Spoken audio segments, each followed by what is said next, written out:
podcast featuring our discussion of the Netflix original series Stranger Things, the season finale, episode 108, entitled The Upside Down. I'm Adam Foxman, this is Mathis Coos, and you can follow us on Facebook, Twitter, YouTube, and Reddit.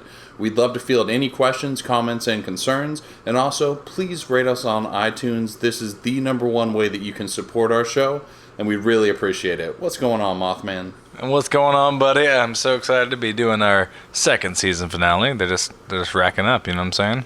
Yeah, it's been a good week for TV for you and I. I mean, a lot of people finished the Stranger Things a couple of weeks ago, but you and I have been really delving into it, super mega fans, and have been holding off. So it was awesome, man. Yeah, this is one of the few times that abstinence is a solution, you know what I'm saying? Yeah.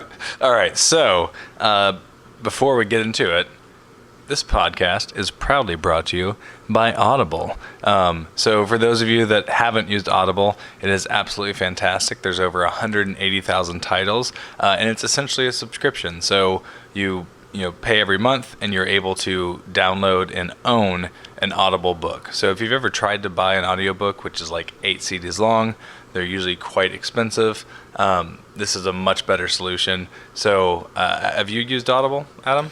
Yes, I have. In fact, I just finished a title on there about 2 days ago, and I am on to a new one, which is another retread from my childhood, The Sword of Shannara, which you may have heard of the incredibly shitty and poorly done MTV series, The Shannara Chronicles, which was super disappointing because I was such a fan of the series as a kid, but the reading on Audible is awesome. The guy that they have doing the voices has like this really gritty kind of voice, and it just like makes everything super badass.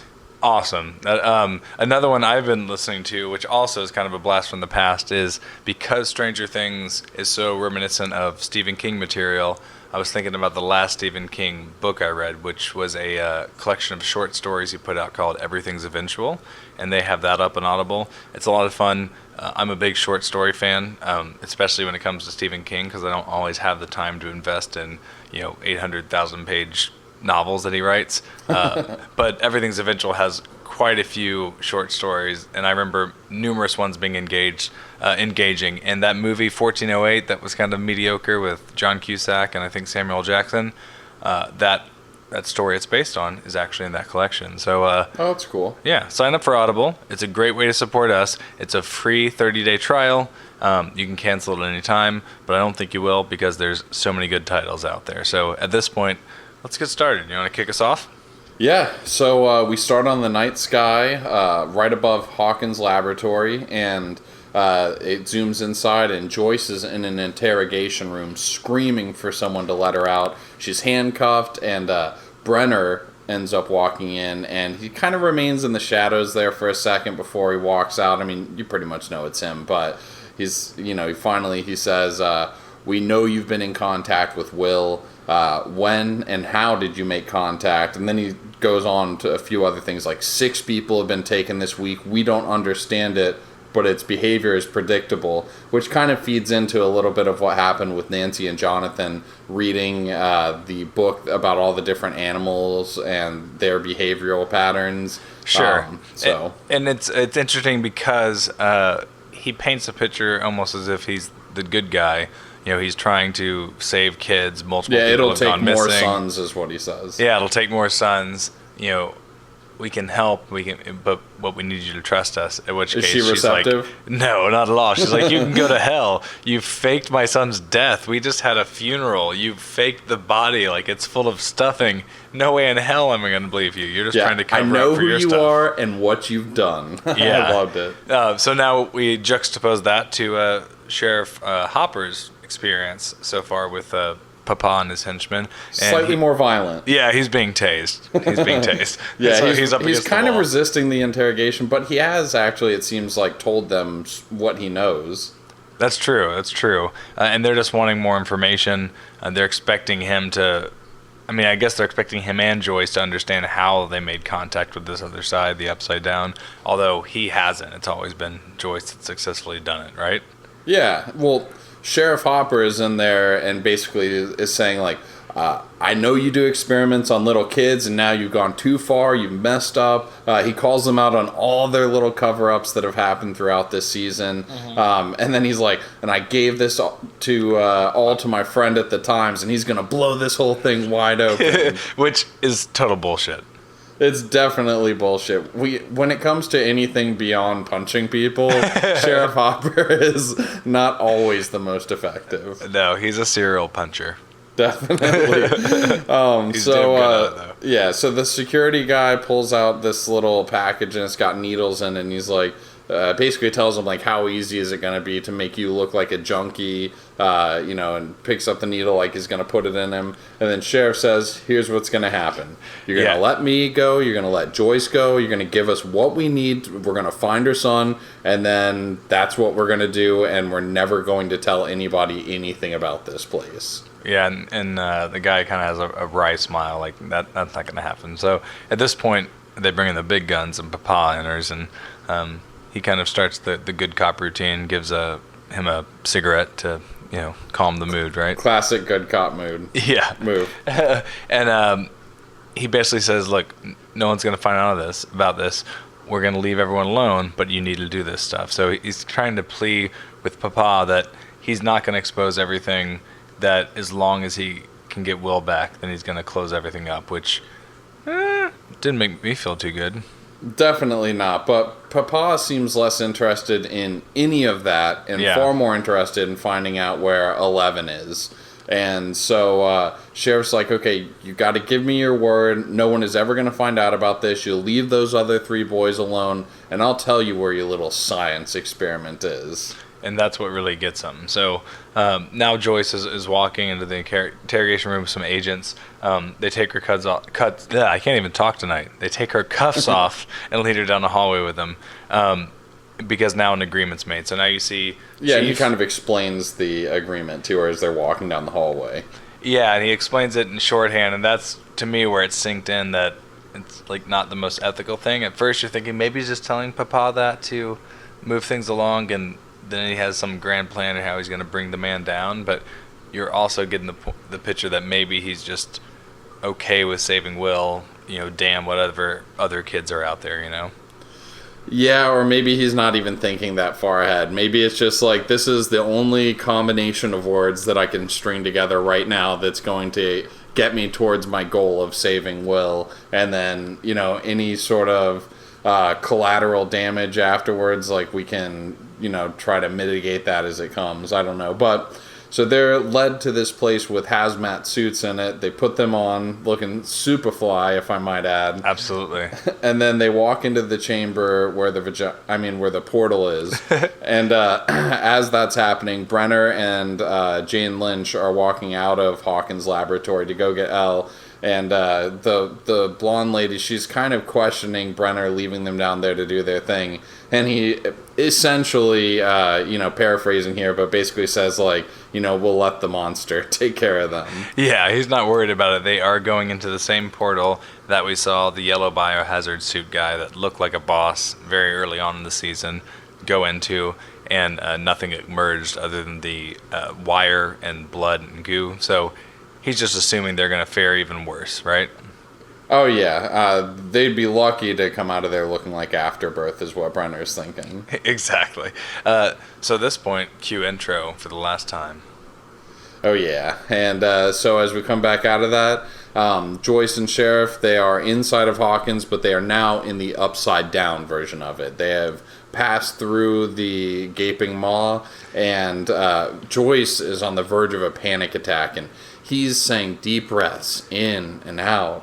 And out. And at this point, we are graced with the first flashback where we get to see a little bit more about Hopper's daughter. So he and his, I guess at this point, ex-wife are with his daughter. They're playing in the park, and then she abruptly starts breathing really heavy. He asks her what's wrong. He tells her how to breathe, and you get the picture that this is the beginning of the end for however his daughter passed away, because we don't have any details right now. We don't, but it's all made clear throughout this episode. But it cuts back to the present now, and he and Joyce are leaving the upside-down Hawkins, and they're entering the weird forest area outside of it. And so that kind of ties things up with them here for a little bit. And now we're cutting to Mike, 11, Dustin, and Lucas in the gym at their school. Yeah, so they're all in there hanging out. They're wondering where like Nancy and Jonathan went to because they leave at some point. They talk about sucking face, but this was one of the only scenes this episode, like all this and the pudding and stuff that comes that I don't know, didn't feel like it was the best use of time. I don't know how you felt. You mean like they probably could have used this scene or so or the time spent during this scene to maybe work on something of more import instead of just having I don't know, a couple of funny scenes where Dustin's talking about how the lunch lady has been hoarding all the pudding. Yeah, I mean, it's the kids waiting at the gym for other stuff to happen, for these other pieces to move, and you could have just cut to them when they're relevant, and they could have made a joke about, we've been waiting in the gymnasium for hours or something. It didn't seem like the most useful time for a finale of a season, and when this was made a series, it wasn't even renewed. Yeah, it's true. And I guess really the only thing that slightly moves the plot forward in this entire scene is 11 saying that Nancy and Jonathan went after the Demogorgon. So that's the only thing. So now the boys know that everybody else that was there with them has gone off on their own separate little adventures, and they're still there. So that kind of transitions into the next scene, which is Jonathan and Nancy pulling up to Jonathan's house, grabbing all that monster hunting equipment out of the car. And what do we get? You get a sweet little montage. Montage. And it's kind of like a Home Alone style montage. Yeah, it really is. If they had a stairwell, they'd definitely be, pinning a paint can on a string up there so it would hit Harry in the head. Is that his name? Definitely. Harry and Marv. Marv, yeah, Harry and Marv. Look at that. Nailed it. Nice pun. Yeah. Nailed it, right? Yeah, yep, right. And speaking of nailed it, they have a pretty sweet bat, which is kind of like Sweet Baby Lucille, which is Negan's bat from Walking Dead. I did not know it was called Sweet Baby Lucille, or maybe I did and I just forgot, but it's in my notes Lucille. I literally wrote down Negan style. Yeah, it's just Lucille, but I call it Sweet Baby Lucille. Okay. You gotta talk sweet to a woman. Yeah, they've got their traps laid all on the ground. They've got they're loading up their guns. The bat, they've put nails through it. There's gas in the house now. He's got his little lighter, so they've got a whole mousetrap plan here. Yeah, I looked at it. I was like, it's kind of like a Rube Goldberg machine of destruction. Oh, I can see that. Right. Yeah, A little more done. useful than like making breakfast. Yeah.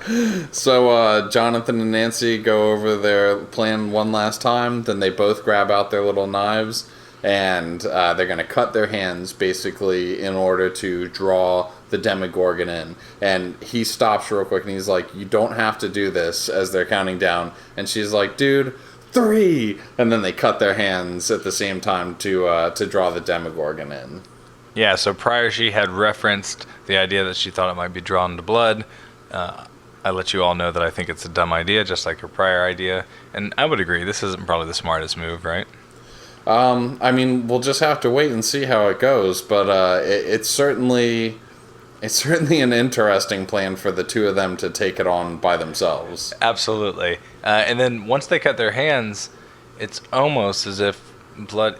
I mean, we can talk about this, right? But I don't think the blood attracts it. You don't think so? No. Okay, well, what's your theory here? Because I thought it did. Well, don't they get a visitor, like, right now, before Demogorgon shows up? Yeah, they do. They get old Rape-Face Harrington shows up at the door, and he's just there to make amends, basically, with Jonathan. He didn't even know that Nancy was there. And so basically, she's like trying to get him out of there, but then he sees her hand and he thinks that it's something that Jonathan's done. So he bursts through the door, kind of pushes her out of the way, sees Jonathan is looking like that as well. And he's like, what the fuck is going on? Because the house is already crazyville because of what Joyce has been going through. There's the alphabet in the ceiling, there's all the lights. But on top of that, there's just weapons everywhere. And Nancy does the she's got a reasonable gun. thing. It smells like gas. Yeah, she draws the gun out, points it at him, and starts counting down like, time to get out of here, bitch. But then the lights start blinking. Yes, and that's my theory. It's the heightened sense of panic and emotion. You think so? Yeah, it didn't come immediately. He only came once they started screaming and yelling at each other, and a gun was pulled, and it started getting tense. Well, I mean, he has to travel to the spot in the Upside Down where he can tear through. Maybe. I mean, that was my opinion of it, because in every part where that's happening, yeah, I guess anytime there is blood, there's bound to be some sort of panic and excitement that comes with it. But in the scene later that happens at the school, which we'll get into here in a bit, there was also pools of blood all over the ground. So while it certainly doesn't prove your theory, it doesn't disprove it, I guess, either. True But that. I'm sticking with the blood theory myself, even if it's a little on the nose. But so the kids now here grab up their weapons. I call them kids, but Steve and Nancy, and or not Steve, but Jonathan and Nancy. Steve is like, wait, what's going on? And all of a sudden, dude, it just great rips reveal. through the fucking ceiling, and it's so sweet. It was really good. Probably the best in that we've seen so far of like the monster reveal, don't you think? Absolutely. Yeah, I mean, there's been some cool moments where it's pushing through the wall, but just to have it completely rip out and drop down on the ground, it's pretty intense. And Steve is just like, what the fuck? And in no time, it is pounced on Jonathan and just like opens its mouth and drooling on top of him. They don't know what the fuck to do. So Nancy's just blasting at it. I think she lands 2 shots, because otherwise it's just like ping, ping, ping, and he finally makes some kind of reaction. This is actually not the part where it pounces on Jonathan. That's in a minute when they come back out. But this is like it comes towards them. She does manage to blast it a handful of times. And because they weren't completely set up and ready for it, although that's what they have been doing here the whole time, setting up and getting ready, they end up retreating back into Will's room, I guess trying to draw him into the trap. Okay, so maybe that actually was their plan, is that they're fighting it here, trying to get it to chase them down the hallway, and then have it step on the trap in the hallway, which it does not do. It disappears. So they're in Will's room for a second. Steve is freaking out. They're shushing him. All of a sudden, like, they're not hearing the thing coming anymore. So they come out, and it is not in the house anymore, I guess.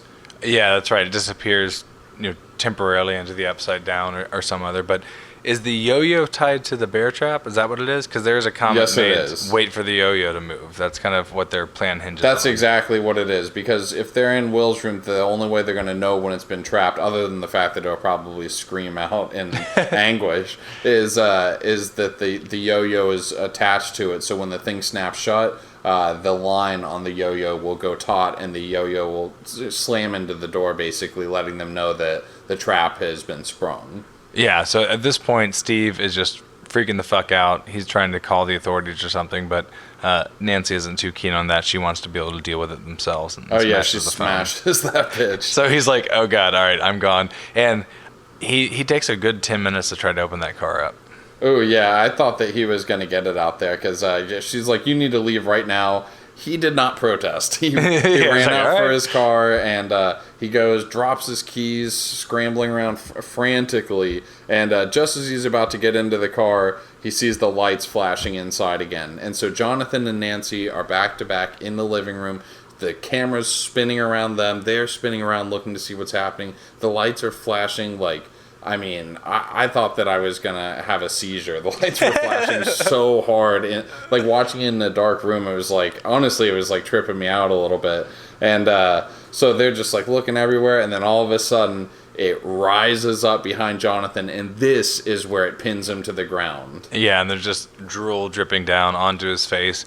I actually thought Jonathan was going to get it, but Nancy... Oh, me too. Nancy in fact, I thought firing. You saw him actually getting... the first time I watched it, the second time I could tell he didn't. But the first time, to me, it looked like the claw was actually in him, and his mouth was open in that, like, surprise sort of thing that you see when people die in movies. Yeah, they definitely made it, I think, feel that way, because his paw is on top of Jonathan and pressing down, and then it cuts away. And it looks up, it opens its weird face, and she just starts shooting. She hits it once or twice, and it then gets up and is at least suitably distracted. And now they're trying to make the other parts of their plan work, but someone comes to the rescue. Oh yeah, old Stevie boy, who I've been telling you all along, he's such a good guy, such a gem, such a golden boy. Comes in and grabs sweet baby Lucille and just goes to work. He actually at one point literally spins the bat around like he's like some badass action hero and is just whacking the thing left and right and left and right, and then finally kind of backs it down the hallway to where it ends up getting stuck in the trap, and then they're like, now, and Jonathan throws the lighter and the thing just fucking goes up like an old Christmas tree. Yeah, it is completely aflame, and at this point the monster's dead and everything's good, right?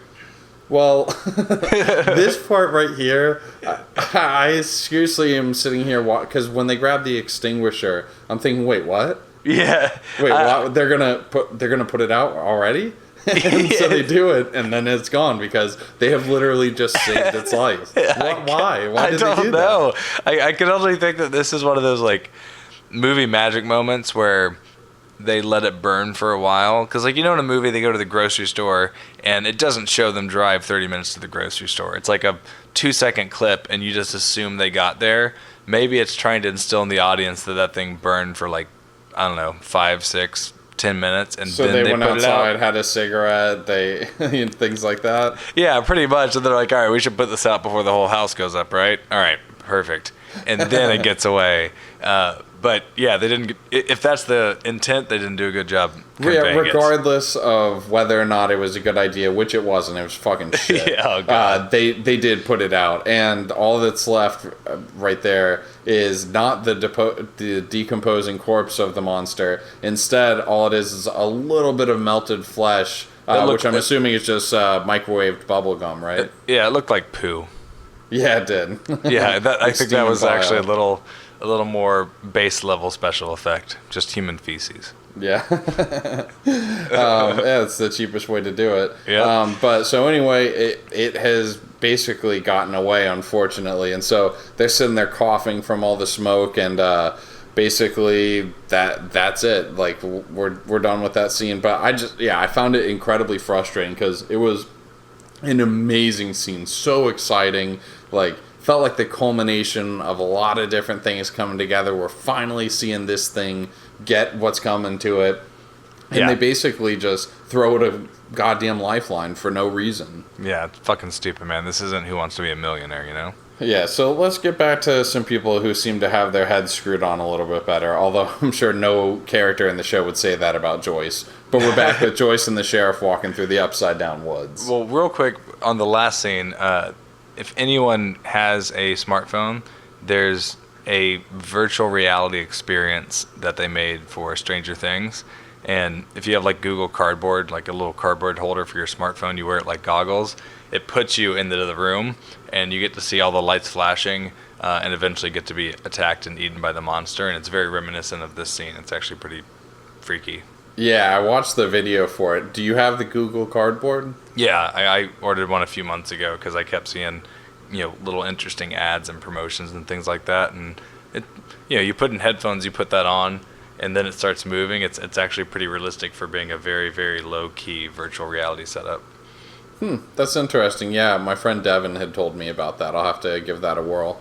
Yeah. So anyway, Joyce and Sheriff are now in the Upside Down, in their biohazard suits, walking around. You see what look like giant eggs, very reminiscent of Alien, like the cover of Alien. Yes, exactly. Yeah, and they're walking around there. She's yelling for Will, just trying to find him, and then in the midst of this, Sheriff looks down at next to one of these eggs is what it looks like with the cut, and he sees a little stuffed animal tiger, and it just triggers him. And now he's because flashing. they're at the ruins of Castle Byers, which is Will's fort. Oh, that's right.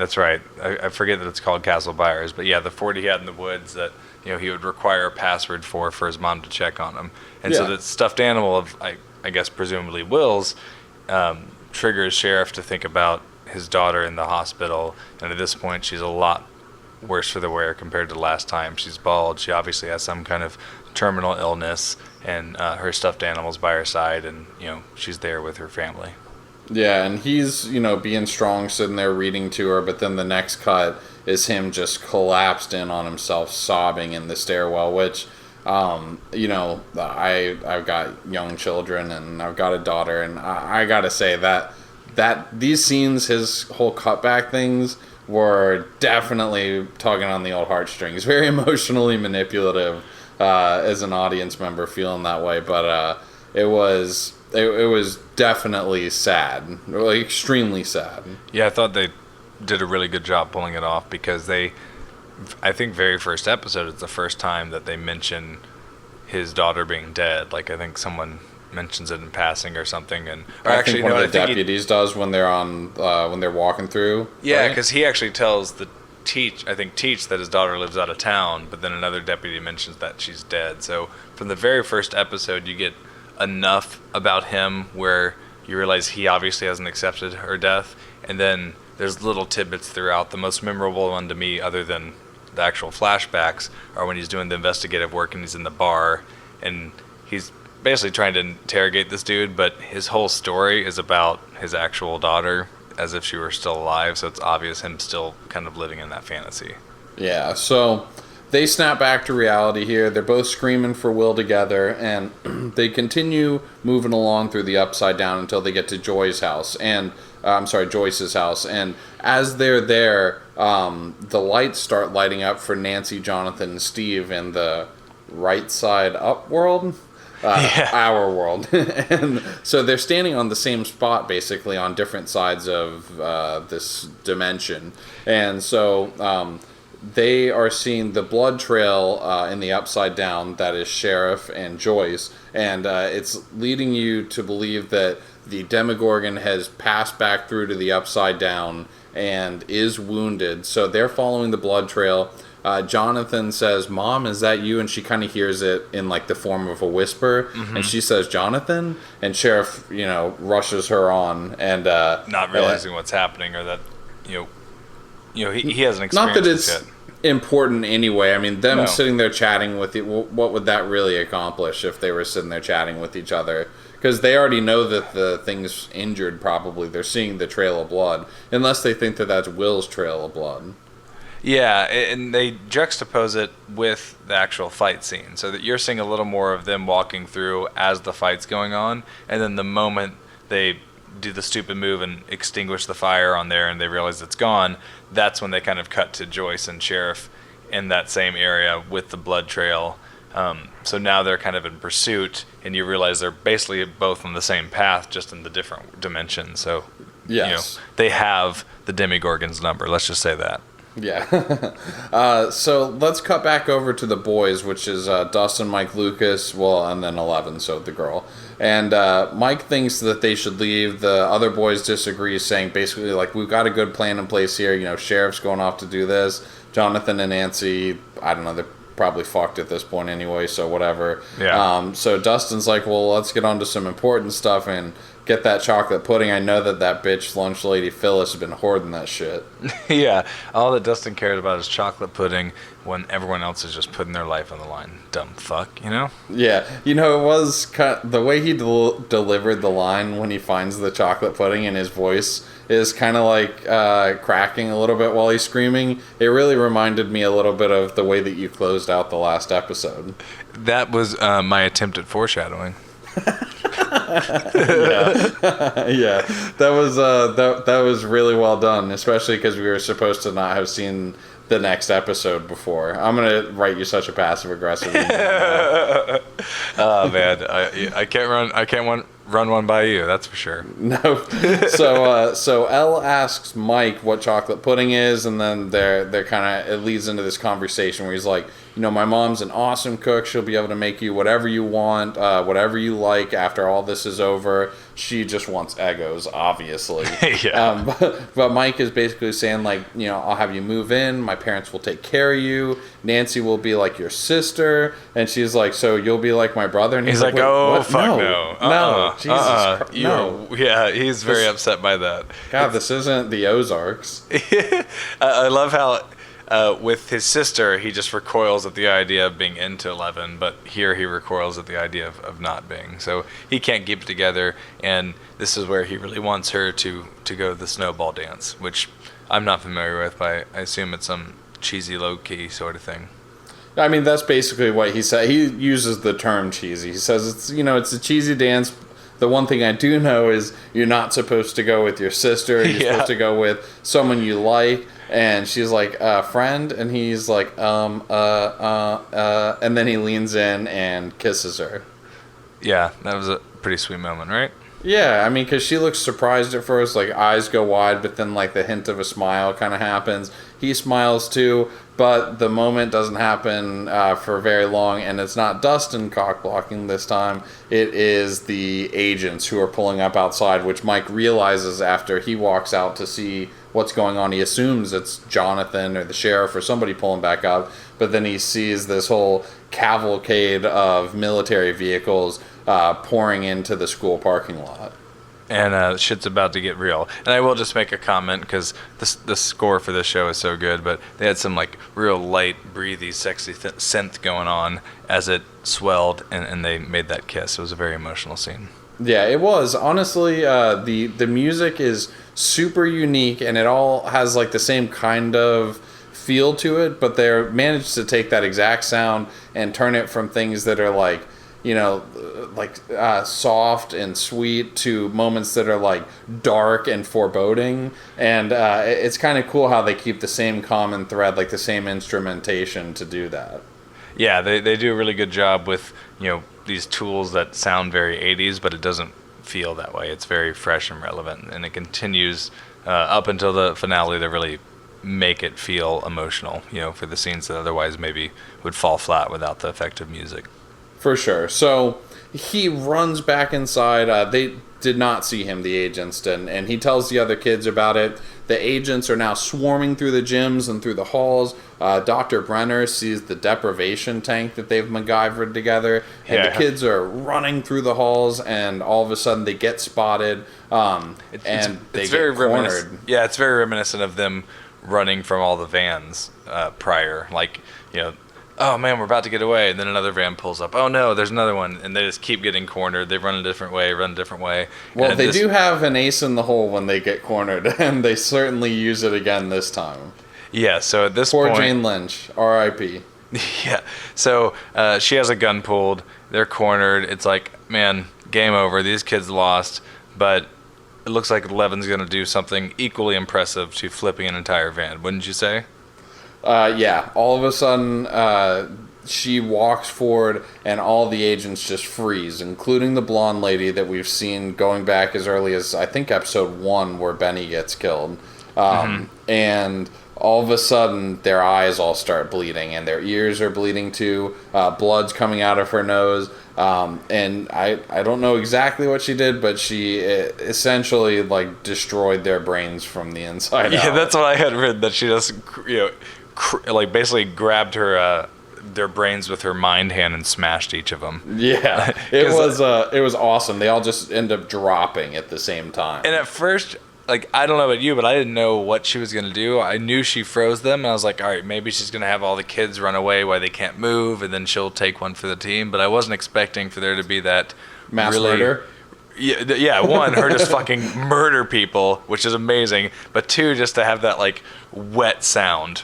Like that, kind of like when she broke DJ McPissPants' arm, but just all their brain smashing, them hitting the ground, and you're like, oh shit, that's some next level shit right there. What if instead of smashing all their brains, she had just made all of them pee themselves, and then she releases them, and then they all just end up shooting her and the boys, and that's how it ends? Yeah, well, I was more for a mix between the two. The boys run away and escape, they unfreeze and then shoot Elle, but at the same time, you're like, maybe that wouldn't happen because Papa's What if they always wanted to after get her. really sadistic, and then she had them all pee themselves, and then they're all sitting there looking shocked that they're peeing themselves, and then she murdered them? Better yet, she made them shit themselves too. Yeah, definitely. Oh man, you could never do too good for these henchmen, Yeah, so she collapses afterwards from the exertion of having done this, and Mike is screaming, Elle, And that's when Dr. Brenner ends up walking in and is like, leave her. And so the boys are all snatched up, and Brenner basically is curdling 11, and she's like, Papa? And he says, yes, it's your papa. I'm here now. And she looks over and she sees her little buddies being taken, and he's like, I can fix this so no one else gets hurt. And then she has the realization. She looks at him and she just says, bad. Yeah, and she's just very worried about Mike, and then the lights start to flash, and like, oh shit. Because of all this high intensity emotion, that fucking monster is coming in, man. God, you're so against the grain. You're so edgy. I know. I'm so outside the box. And then some douchebag makes the observation that it's just the blood. You know? What you mean, like the cameras that zoom in on the blood every scene where this happens? It's insane to me. This lamestream media that just has to focus in on the blood. Oh my God! Hashtag Bernie for president. Am I right? Yeah. Okay, so anyway, the Demogorgon ends up tearing through the wall. It busts through. The agents release the boys, start shooting at it. They grab Elle and they run for it. And then the thing pounces on Brenner. And I guess it kills him, but can I just say that I would have total liked fucking let down. I would have gladly gotten rid of the 5 fucking minutes of kids talking about pudding to see him have a suitable death, right? Give me just at least, I don't know, 8 seconds of the thing tearing him. Have him put up a fight. Have him like scream and ask 11 to save him, and she doesn't. You know, have something. In literally anything, just because this has been such a large and looming character throughout the whole thing, so quietly sinister and creepy, and his death is basically like a half a second that occurs off camera. Well, yeah, you see the monster pounce, and then he's just not even in frame, and I like the I don't know, they've had an approach the whole time where they don't show a lot of the violence. A lot of stuff happens off camera to make it scarier, and I totally get it. But the reason that also can be so effective is that when you decide not to do it and be a little more graphic, like they just were with 11, where then it's like mega justice porn. Yeah, exactly. It's the best thing in the world, and a swing and a miss there, I will say. Yeah, definitely a missed opportunity, if nothing else. I mean, even the first time I watched it, even though I was super hyped up, I mean, like, I was definitely excited, high emotions, and the Demogorgon did not come through my wall because I wasn't bleeding. But as I was watching it, there was just this quick little letdown of like, oh fuck, like, why didn't it do anything to him? Why didn't we get to see that? Yeah, to me, the letdown came, later when I realized there was no more to it. I had just assumed because it was so quick that we were going to get another cut of him like half alive or trying to do something or this, that, and the other. Or even dead, but looking a little mangled.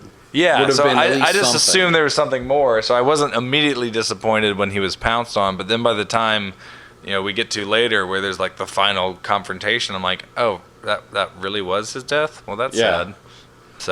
So anyway, the boys, there's gunfire everywhere. They end up running into a classroom. They put 11 on a table. Mike's like, hold on, the bad man is gone. We'll be home soon. My mom will get you your own bed. You can eat as many Eggos as you want. We're going to go to the snowball. And she just like very weakly says, promise. And he says, promise. You hear the monster roar outside. The gunfire is continuing. And then all of a sudden it ceases. And then at that moment, it just crashes through the door. And they only, at this point, with her being kind of out of commission, have one weapon left. Do you know what that is, Mathis? It's 11. But, real quick, and you're going to call me crazy, but... That was not the weapon I was talking about, but go ahead. Oh, well, there's no blood in this room. Why is he in here? I think that at this point, he's already like in a frenzy and wants to just kill everything that is in the building. But so he had like 11 bleeding bodies on the floor to go devour. Well, I think that he wants to have 15 and then tear open a hole and then have like whatever he ends up doing with all these little bodies. Have more. I don't think that he really likes to leave anything behind. Oh, okay. We're getting a little more development on this creature, just in time for it to, not survive. But what I was talking about with the weapon when Elle is out of commission was the wrist rocket. That's a really, Which they really used to fun- really good effect, I thought, in this scene. Yeah, that's right. There's almost this moment where they, well, you know what? Hey, tell it sequentially about what happens. Well, so they pull out the wrist rocket, and you don't really think it's going to end that well. I mean, unless 11 wakes up, and he hits it over and over. I mean, Lucas is doing a pretty solid job, wouldn't you say? Yeah, and it's having like zero effect. It doesn't do anything. One of them hits it, and it kind of just very slightly like twitches, like its head off to the side. Yeah. But I mean, it's not having any sort of lasting effect on it. And I'm not thinking it's going to have one, because we've seen Nancy hit it 2 or 3 times with point bullets. blank with a gun. Oh, yeah. And it just, it's like as if a rock hit it to one of us. It's just funny because you're always referencing like their sense of wonderment and their creativity. It's funny that in their minds this is like a viable defense strategy. It's better than just sitting there and dying, right? I guess so. So Lucas goes for what's obviously going to be the kill shot, because it goes slow-mo. I'm assuming this is the rock that Mike cut his chin on. I was having the same thought. This has to be the bully rock. It's just got all their spite in it. It's going to go the extra mile. And slow-mo, it goes, hits it. It's just filled with piss and vinegar, right? And the creature is literally is knocked back into the wall. It was a bullseye. So what we realized is all along, the weak spot was the tongue.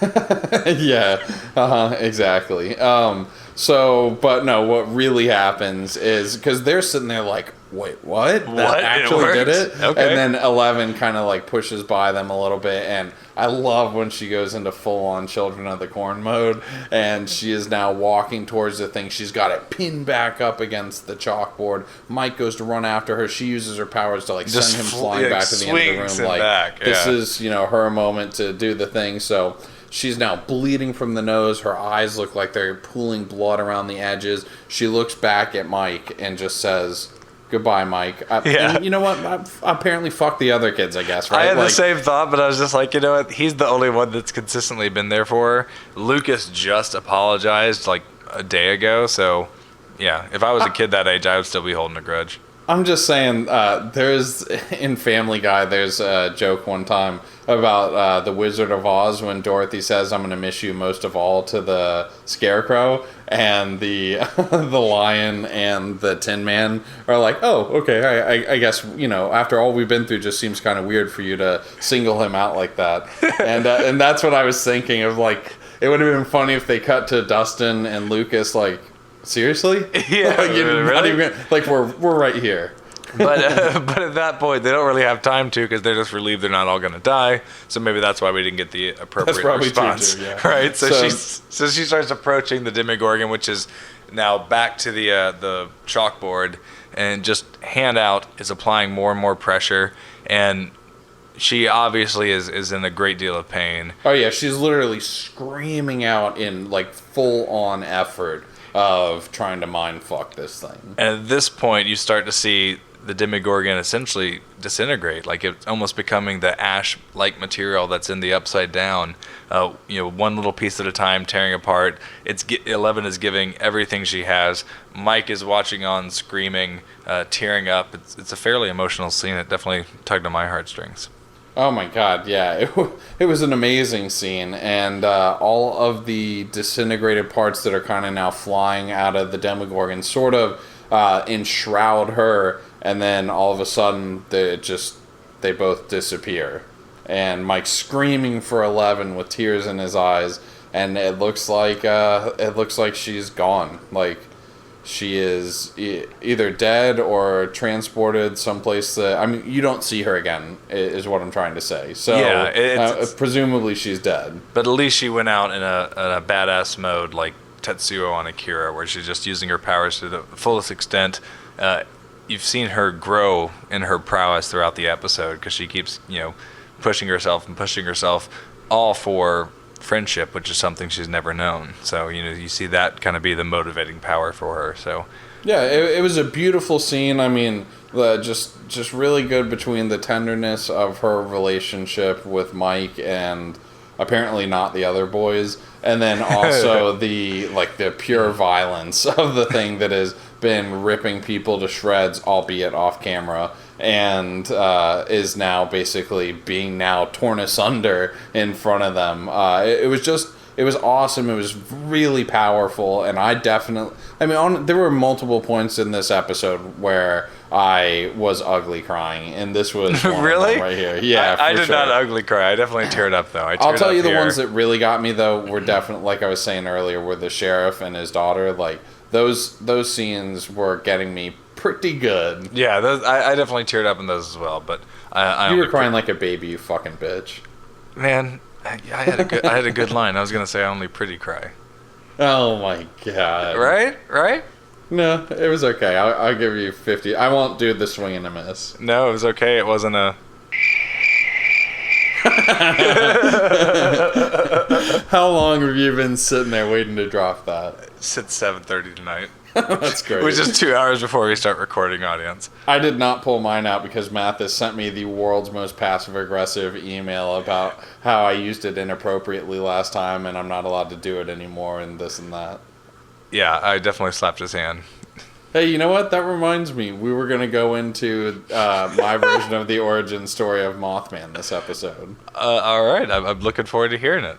Okay, so the way that I remember it is, Mathis has always grown up just like a very normal, run-of-the-mill kid, dressed in khaki shorts and T-shirts. And then after high school, he got really into music and, started getting a little bit successful and getting a little big for his britches, if I might add. He started wearing the mascara around his eyes, started wearing super tight leather pants, would never wear his shirt around anymore, was getting all his little tattoos. And then one day we all went to see him at this big pub. It was a big show, like a big band showcase in the area. And he and his band was it the Rorschach Test? What? The Ink Blot Testers? What was the name of the band? I mean, that was Rorschach, but I thought this was Color by Deluxe. No. This was before then. Oh, God. And, it goes back that far? Yeah, and so we walk in, and there you are, like, literally positioned yourself in front of a fan so your hair was blowing back in the wind.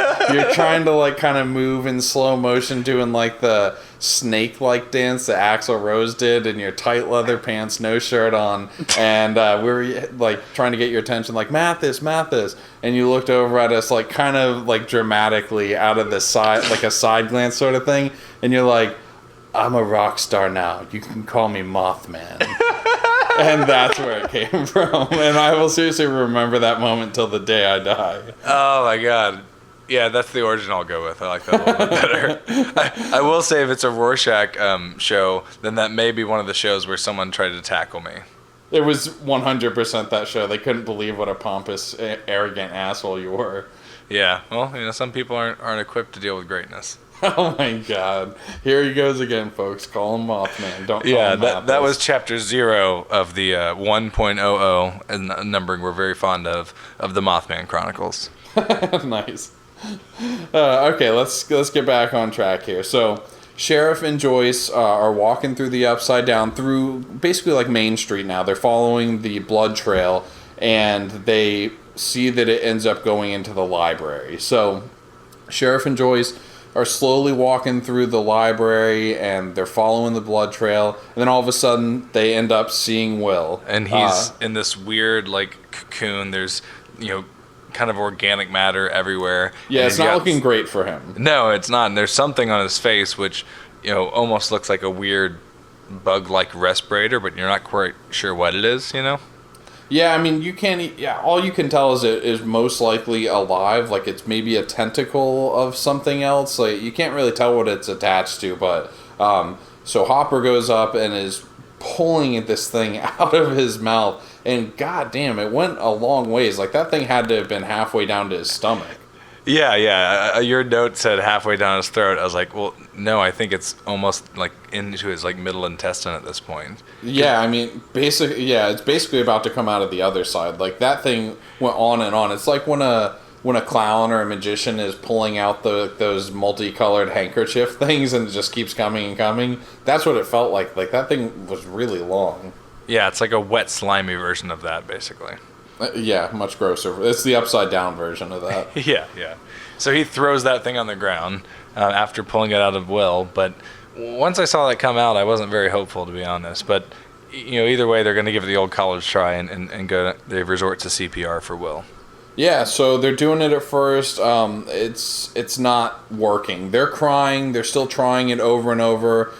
Joyce is just sobbing, saying, how much she loves him. Sheriff's getting another flashback. Remember his daughter dying. He and his wife sitting back, totally helpless as the daughters are working on her. I'm fucking crying like a goddamn baby at this point. Yeah. It's just cutting back and forth between that. His daughter flatlines and passes. And it's just Sheriff and his wife looking at the monitor, holding each other. Yep. And then Will finally sits up gasping for air. And he's alive, which is so awesome. And Sheriff puts the oxygen mask on him that they had basically because the air is toxic here. But I'm sure that they'll be fine, for an hour until they get out of there with it, since Will has managed to survive for what is probably close to a week at this point. Yeah, you're getting the impression now that although it's probably not the best air quality, it's probably not any worse than say Beijing. Yeah, that's true. Yeah, it's definitely disgusting in there, but it's something that you could survive a decent amount of time in. And so the thing that he throws on the ground, it is alive. It's wriggling around, and Sheriff's just blasting it. Definitely reminded me of a Resident Evil type scene. Yeah, there's definitely some kind of writhing creatures in the Resident Evil games. In the early games, you don't have much in the way of aiming. It's not like a modern shooter, so you basically could aim middle, up, or down. And anytime there's a creature like this, you had to shoot in the ground. It was always a fucking nightmare. You could barely ever hit it. Yeah. I'm glad he fared better, and it wasn't how much would that suck if Sheriff just died by getting bit on the leg by this thing?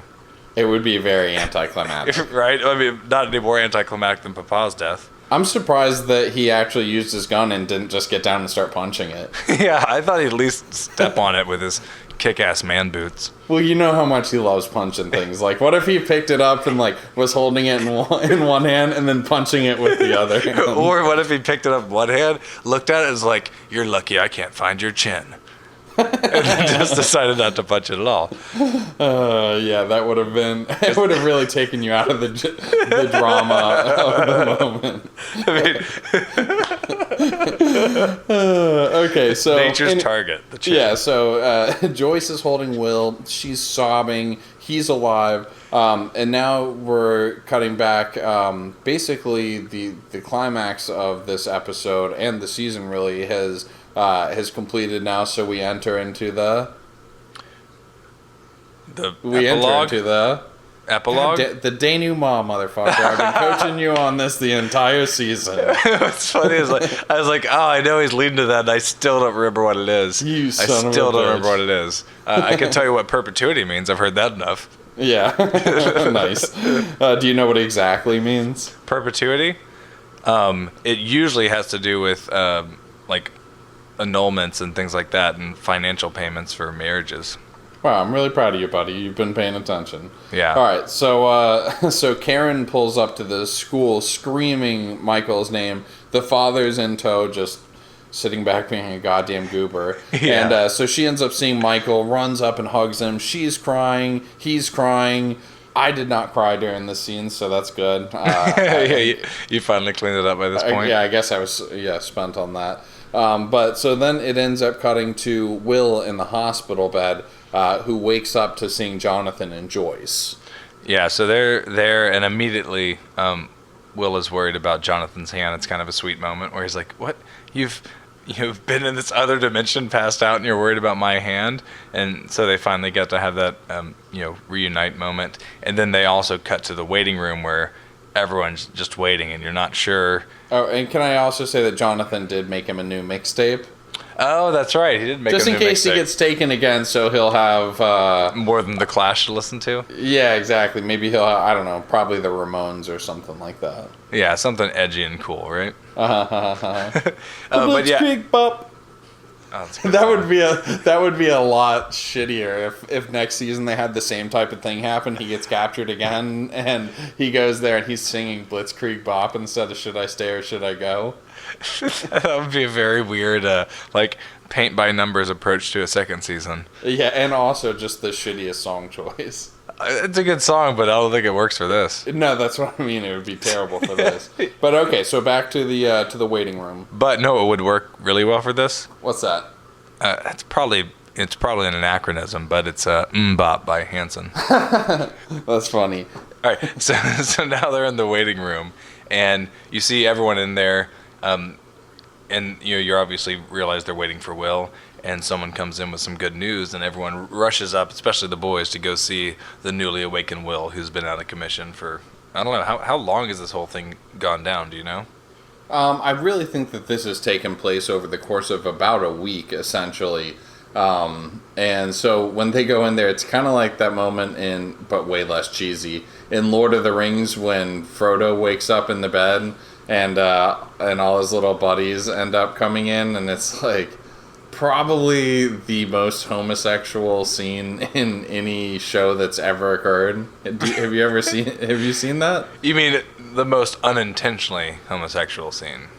I don't know, dude. I honestly thought it was more homosexual than literally having like an anal sex scene between two men. No, I mean, it might have been.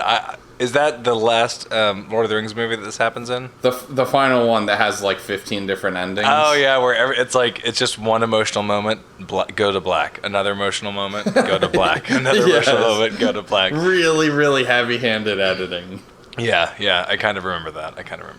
Okay, so anyway, they rush into the room, and it's a really sweet moment. They all go and hug him, even maybe a little too roughly. They tell him about everything that's transpired over the last week. The bully DJ Piss Pants peed himself. The pretty girl at the school cried at his funeral, and he's like looking like super surprised and happy at all this, and then he kind of goes into a coughing fit for a second and says, "The Demogorgon got me."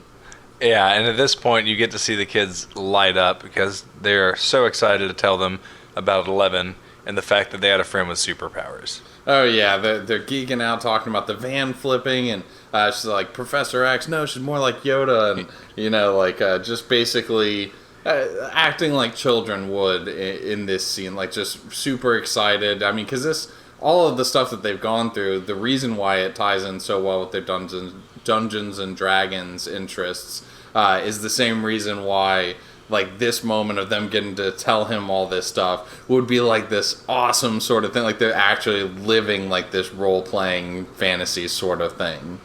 Although at the same time you almost think like, wouldn't he just be super crushed that for the last week he's been in like crazy pain where they've been on crazy adventures and having a good time? I mean, while that's probably true, I guess that, he really loves his friends and he doesn't begrudge them the experiences they've had. Yeah, they're going to drift apart after this. Oh my god. I mean, he's not Lucas, Yeah, that's true. So at the same time, Sheriff goes outside for a smoke, and agents pull up, and he gets in the car with them. I don't think... Is there any sort of resolution to what happens there? I didn't catch it if there was. No, I just think he's made a deal with the devil. Like, he obviously saw through all the details and was able to know what was going on. We already saw him earlier be willing to not tell people about what was going on as long as they could say will. So you're now almost thinking like he's taken him up on that offer, but now he's involved. Maybe there is a brighter side to this operation, and it really was for self-defense at some point, but doesn't mean that Papa didn't, cross boundaries. So who knows? It's very ripe for what they could do next season. Because imagine a season of Hopper now being like the Papa, but being a badass and dealing with everyone with punches. Oh my god, I would love it.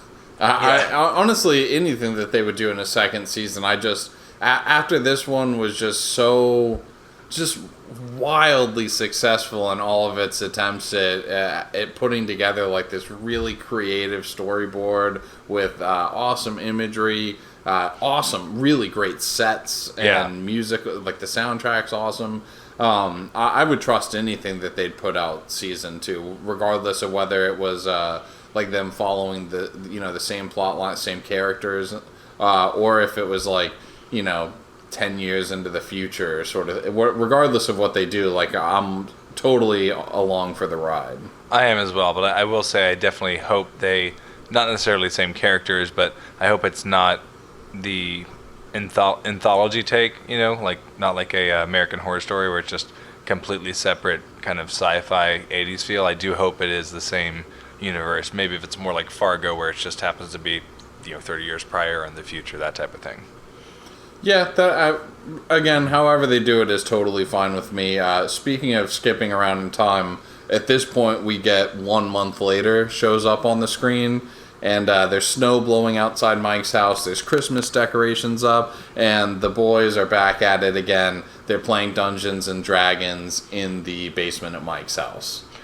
Yeah, so they're finally reunited. They're doing what they've loved to do throughout the season, and they're having a good time. At this point, it does end. The game ends. They beat the Hydra. Everyone's cheering. The Thessal Hydra. Yeah, the Thessal Hydra. It's not like in the very first scene where, the dice goes under a table. They're not sure who won. It gets interrupted, and that's you think that might be the last game they ever play together. So it's a little heartwarming.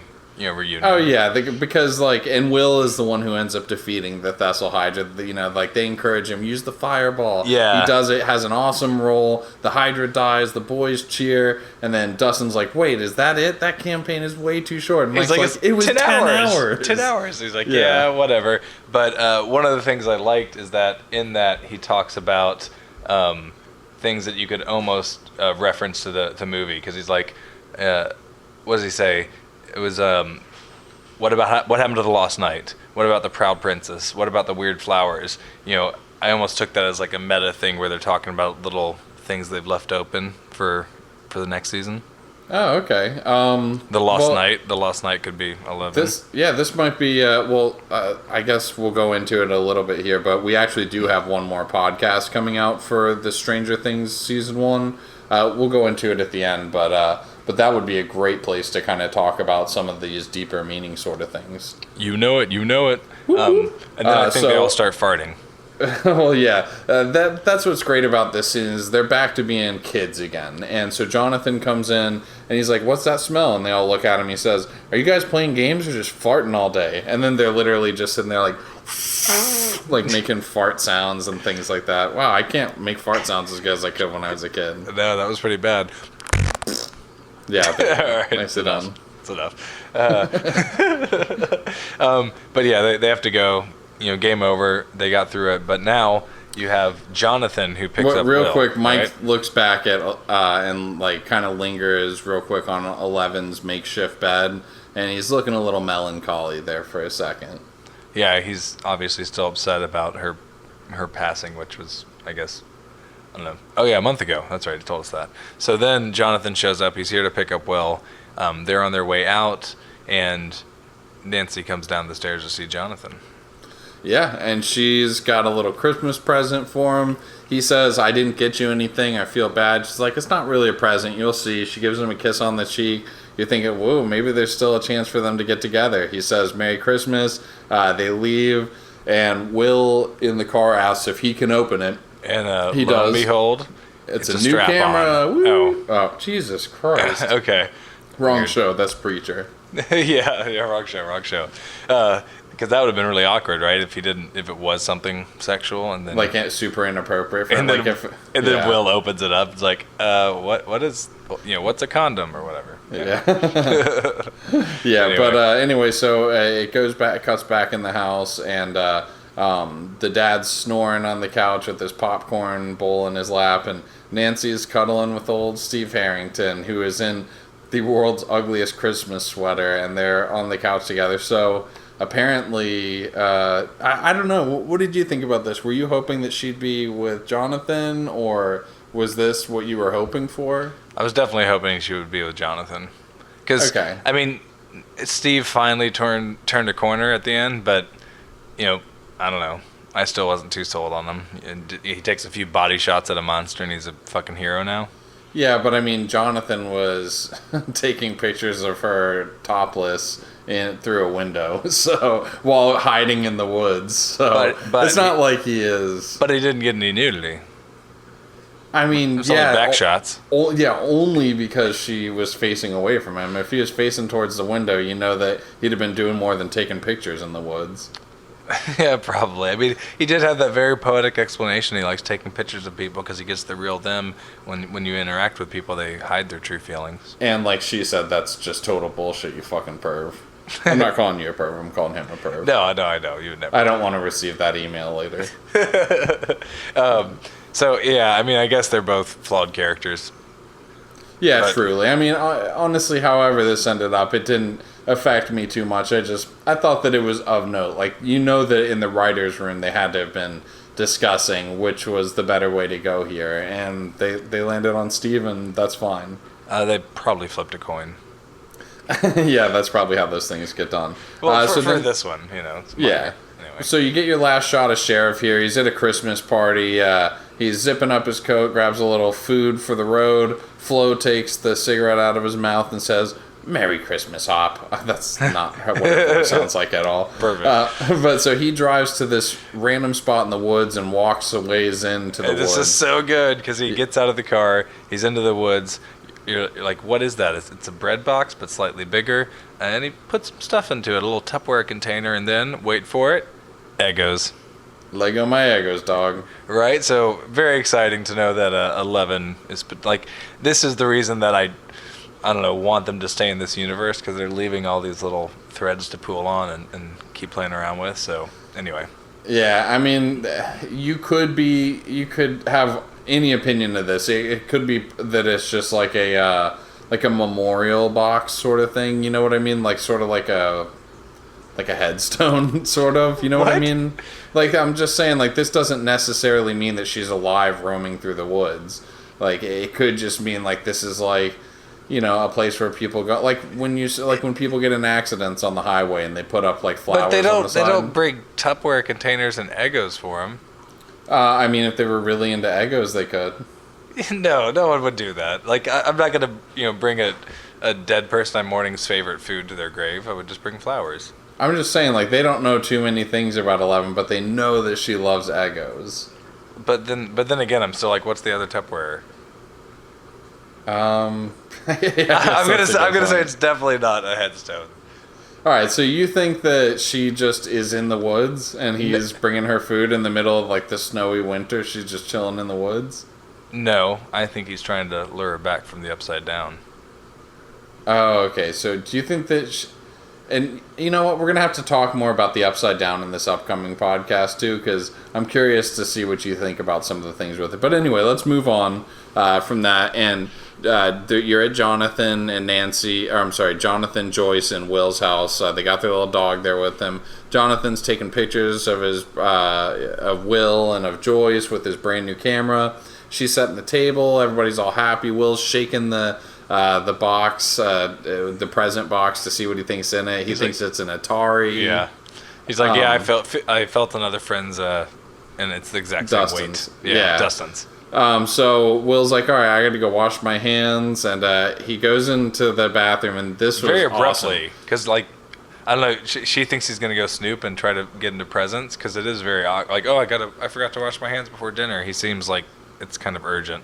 Yeah, so he goes in there, and you can tell immediately something's wrong because he's looking at himself very seriously in the mirror, and then he starts gagging a little bit and throws up like this gross little alien Tentacle slug-looking slug. thing. Yeah. Yep, exactly. So now and I thought this was awesome. It really reminded me of reading Goosebumps novels when I was a kid about how there'd always be like this little twist at the end, right after like the happy denouement.